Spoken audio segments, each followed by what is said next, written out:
The Canary Islands were Europe's first colony in Africa, and in many ways served as the model for future colonization of the entire continent.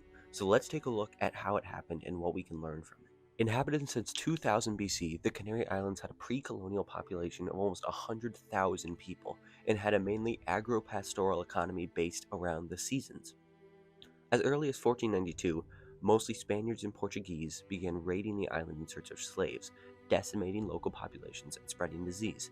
But it wasn't until the latter part of the 15th century when Spain started making serious military incursions deep into the two largest islands, Gran Canaria and Tenerife, to subdue the local population and subjugate them. By the year 1496, all of the islands were now under Spanish control, and the islands began to transform. Sugar plantations, run by massive amounts of slaves, began to spring up across all seven islands, with 99.99% of indigenous populations being forced into involuntary servitude.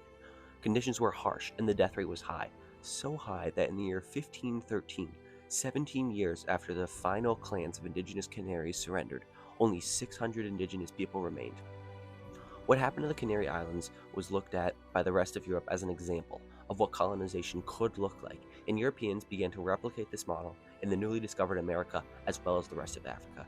The Canary Islands has been a colony of Spain for the past half millennia and remain as an overlooked example of African colonialism.